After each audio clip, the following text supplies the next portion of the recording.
Welcome back to the channel, guys. This is going to be the first of a few videos I'm going to make, just documenting this year's cut to going from where I am now to getting really lean.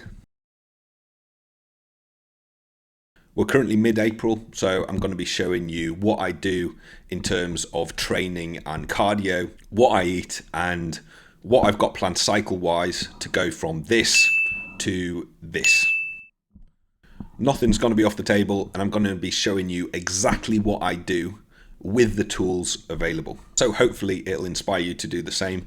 If you're in a position where you're thinking about cutting and getting lean for summer, maybe you're on the fence and you're thinking, should I cut or should I just keep bulking and then cut next year? Or maybe you've even started to reduce the calories a little bit, but you haven't fully committed and pulled the trigger on a full-blown cut. This video is your sign from the universe to get started and to get serious. If you've always wanted to get really lean, don't let another summer go by where you don't do anything, or probably even worse, you make a half-assed attempt and then quit. No, go all the way, because what you'll find is that when you do get really lean, you'll find it's much easier to stay leaner year round going forward. So why am I doing it then? I don't compete. I already stay pretty lean year round anyway by most people's standards. What's the point? Well, I like to look at it as an opportunity to train my willpower, because it's easy to eat what you want when you want, but it's hard to be craving certain types of food but resist it anyway. And every time you do that, you're training your willpower. So next time you're in the same situation, making that right decision is a little bit easier. And you'll find that the self-discipline that you do cultivate by doing something like getting really lean has a spillover effect into other areas of your life. So in a way, it levels you up on multiple fronts. My goal this year is to get to about 6% body fat. This is how I'm currently looking. In the morning, empty stomach, no pump, unfavorable lighting. Let me know what you guys think my body fat percent is in the comments.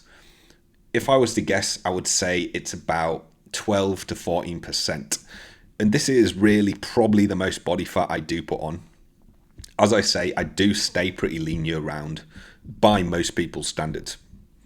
Weight is 73 kilos. I'm not a big guy. I'm 5'9", and I'm someone that started this whole bodybuilding thing from a really big deficit. I used to be anorexic up until I was about 19, and since then I've put on about 50 pounds of muscle. Do I have the best muscle building genetics in the world? Absolutely not. But I don't use that as an excuse to not do what I can with what I've got to work with. And I'd say that to anyone. It doesn't matter where your starting point is.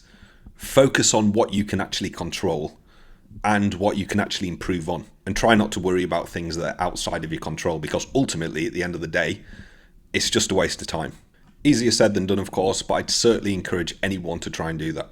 And I truly believe anybody can get a top 1% physique if they put in the effort, commit, and just do what it takes to get there. And unless you've got like a major disfigurement or something going on, then all bets are off, but that's not most people. Most people are lazy, they're uncommitted, they've got no vision or plan or direction, they give up too easily, and they defeat themselves before they even start. Check out this video that I did a while ago that breaks down why getting a top 1% physique is attainable to just about anybody that puts the work in. Anyway, I'm currently eating about 3,000 calories a day, plus or minus 200. Seems a little high for my body weight, but that's because I have a physical day job. I do about 9 to 12,000 steps a day, which involves a lot of lifting. Plus I'm weight training 4 or 5 days a week on top of that as well. So starting tomorrow, calories are going to come down to 2,500, and that's going to kickstart the fat loss and start leaning me out nicely. My diet's been around 80% clean, I would say. I have been having takeaways, pizzas, things like that about once a week. And I do enjoy that when my body fat is reasonable and I'm not actively trying to cut.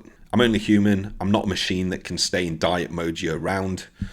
Kudos to the guys that can do that, but for me, I'm more of a recreational lifestyle bodybuilder, I guess, not a competitor, so I can afford to be a little bit looser with the diet. But starting from now going forward, I'm going to be reducing the frequency of those cheat meals from maybe once a week to monthly, if at all, depending on how I'm progressing. And if I even feel like it to begin with. A lot of times when I've cut in the past, it gets to the point where I just stop desiring shit food because I'm enjoying the progress that I'm making so much. And it can get to the point where you even forget what the bad food tastes like because you're so hungry that you're just grateful for that dry tuna pasta or that chicken and rice.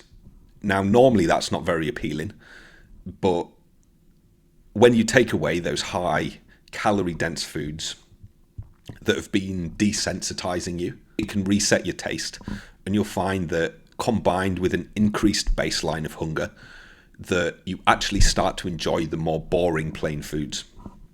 So this is the type of food that I've been eating.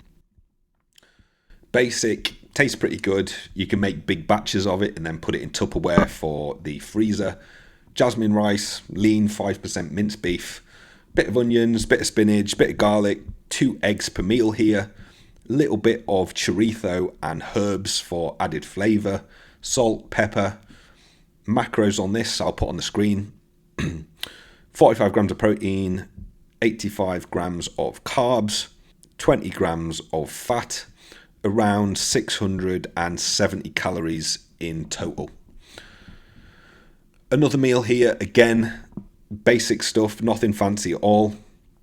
Onion, spinach, tomato, pasta, can of tuna in there as well. With herbs in this one, it is 25 grams of protein, 75 grams of carbs, 10 grams of fat, around 500 calorie total with 1 scoop of whey protein. That's 45 grams of protein in total. Finally, another meal here. This one is super basic again. Pack of jasmine rice, 3 eggs, spinach, onion, garlic, 2 slices of chorizo in there. This is 28 grams of protein, 85 grams of carbs, 15 grams of fat, totaling around 590 calories. So that's the type of thing I'm eating, and I'm filling the gaps in with things like protein shakes and rice cakes, things like that. As you can see, it's nothing fancy at all. It's just basic stuff that you can throw together in less than 10 minutes. Make big batches of that you can freeze to save even more time. Cycle-wise then, currently taking 90 milligrams of testosterone enanthate every 5 days, which works out to be about 120 milligrams per week. And you're probably thinking, why are you taking test every 5 days? But there's a reason to the madness, and that is I'm trying to limit the amount of scar tissue build-up as best as I can. Even using a insulin pin, doing shallow intramuscular shots, which is what I do, there is a chance every time that needle goes in for a little bit of damage and scar tissue resulting from that damage to form. So cruises or TRT phases are a great opportunity to reduce the shot frequency and let some of that scar tissue settle down a bit.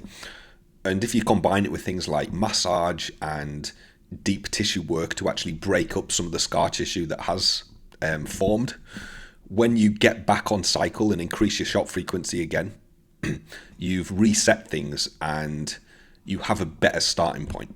As far as the effects of this frequency, I'm not going to lie, I do feel the peaks and troughs, and I definitely do feel better on days 1, 2, and 3 than I do on day 5. But it's all very minimal and manageable. And I'm really starting to believe that this daily pinning is a bit overrated, especially on TRT cruise phases. Now, I definitely see the value of daily pinning if you're running a lot of gear. 1, to keep shot volume down, and 2, help level serum concentration levels out. Because remember, the more gear you're taking, the bigger those peaks and troughs are going to be if your shots are too infrequent. So it would definitely be in your interest to try and keep things as smooth as possible with a higher shot frequency. Also, if you're taking something like a decent dose of Tren, extremely powerful androgen with a short half-life, you do want to be taking that every day, because the peaks and troughs will be so profound and noticeable, you will end up feeling bipolar. Anyway, this is what I've got planned cycle-wise. Okay, so starting May, I'm going up to 200 milligrams of test and anthate per week from around 120, what I'm currently doing.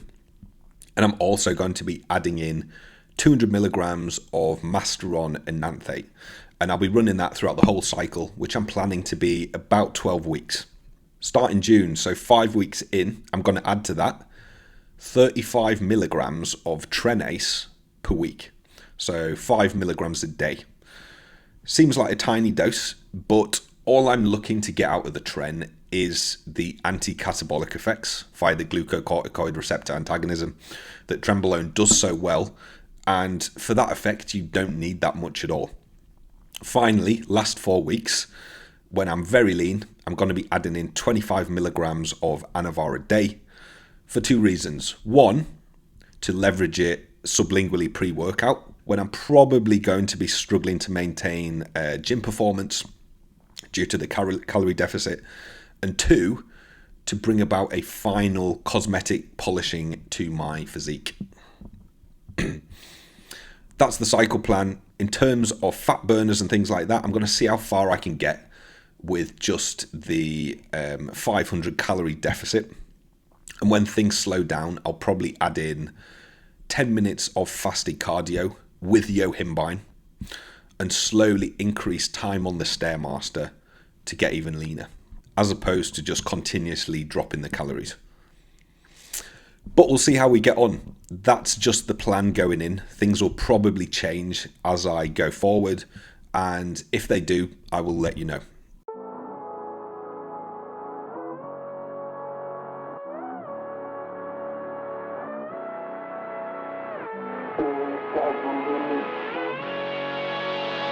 Been party by a minute, minute. Feeling sky's the limit. Been party by a minute. Feeling sky's the party by a minute. Feeling sky's the limit. Been party by a minute. Feeling sky's the party by a minute.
Bit of training footage I recorded there, and after looking at it as I was putting this video together, I realised some of those camera angles are so shit.